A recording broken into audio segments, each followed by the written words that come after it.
Well, good morning, countryside. Thank you for joining me this morning. Just a little quick update. Again, we are planning on being back together for in-person services on July 5th.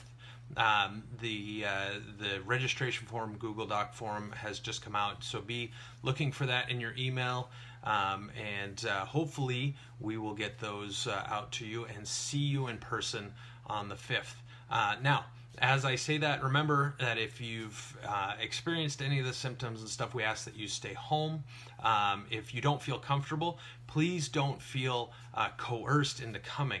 We want you to, when you do rejoin us, we want you to be completely ready and feeling safe about that decision.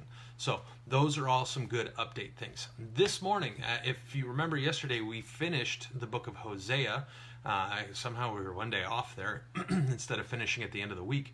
But we are going to begin a quick journey through James.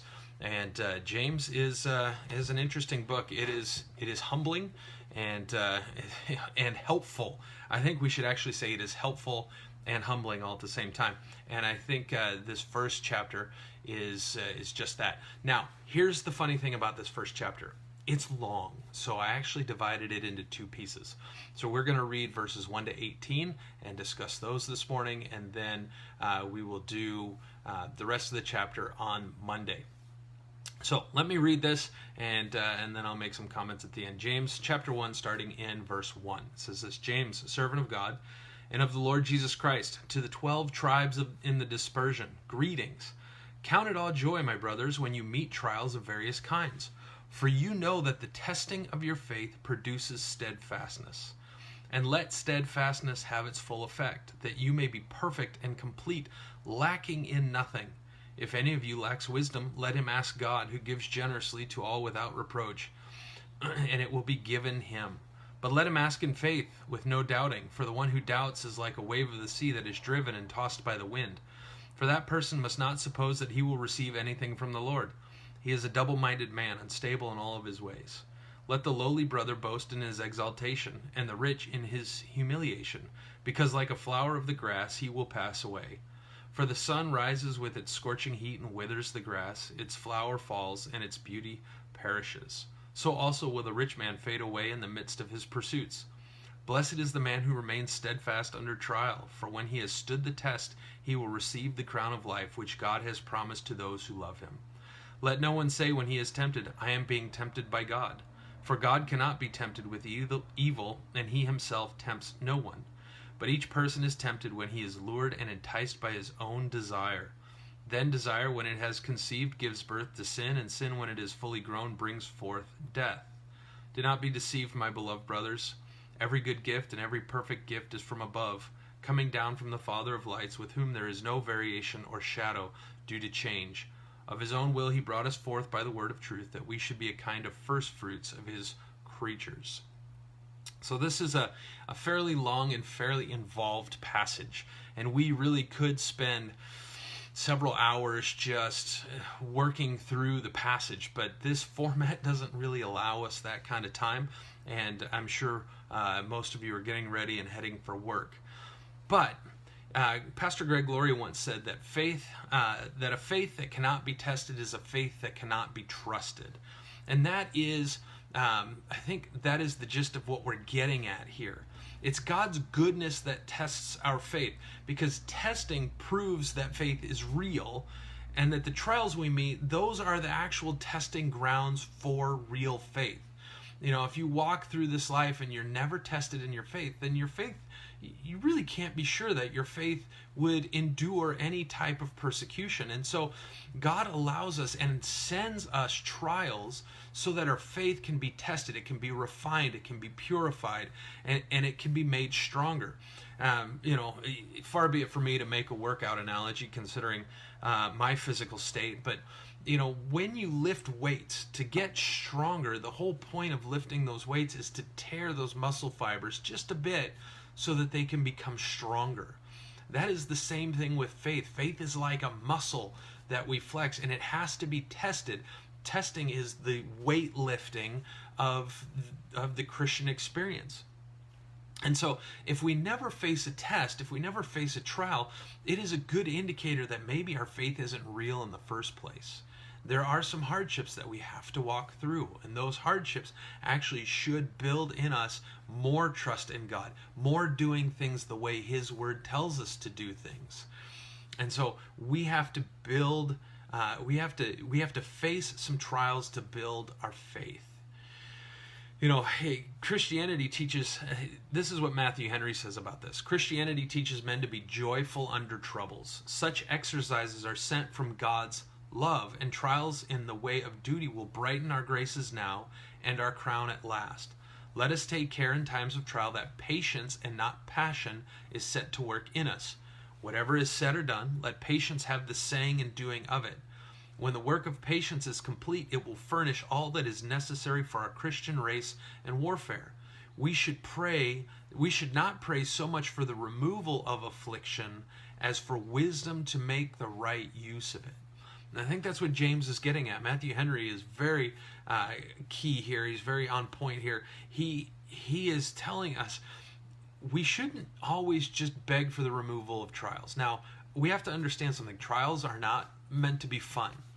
They are hard for a reason. They're hard because it proves faith, it proves, and it stretches us and it grows us. These are painful things. However, like Matthew Henry says, we shouldn't always pray for the immediate removal of trial. We should pray that God gives us the wisdom to use it well and to grow in that trial. And so we see that being taught to us here in this passage. Now, verse 6 says, "But let him ask in faith with no doubting, for the one who doubts is like a wave of the sea." Basically, that verse is telling us that our faith in God to provide for us through the trial has to be rock solid. Because if we ask not thinking that God is going to come through when He promises that He will give us wisdom, then we're like a wave. We're tossed about, we're fickle, and that's a problem. Now, this passage also talks about temptation.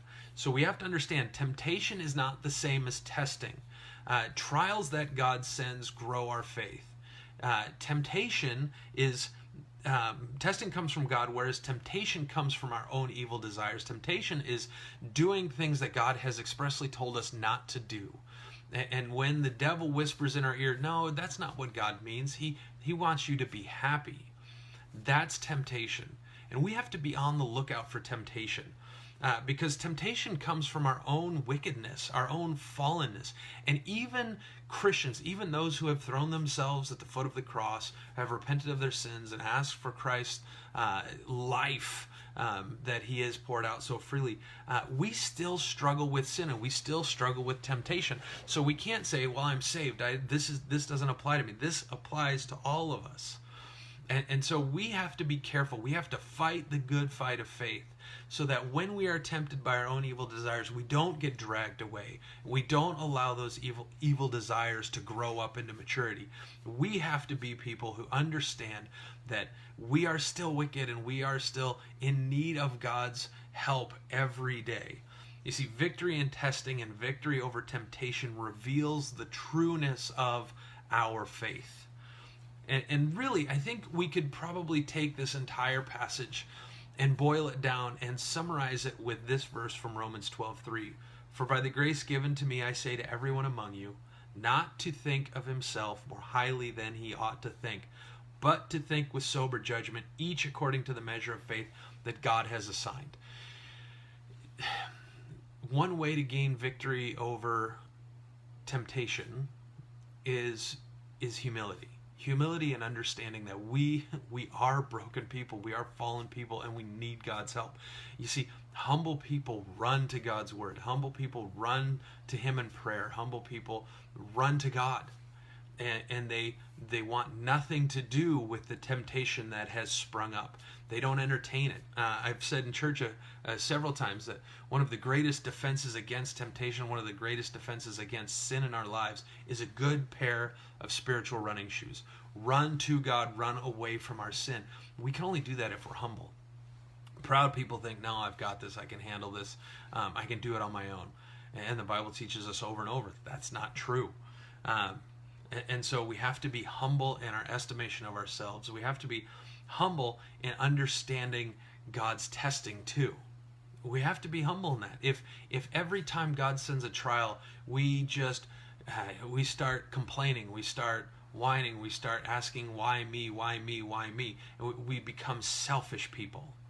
And then we think we're just so much, we're so much worse off. God must, God didn't give me what he gave somebody else. We become envious and bitter in trial if we're not humble in our estimation of ourselves. And so here's the goal. Think less of me. Think more of God. Run to him in prayer. Run to his word for its teaching in my life. Every word of that book is good for us. And so in doing that, we will have a right estimation of who we are.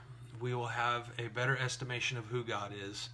And we will come through trial victoriously, and we will avoid temptation victoriously.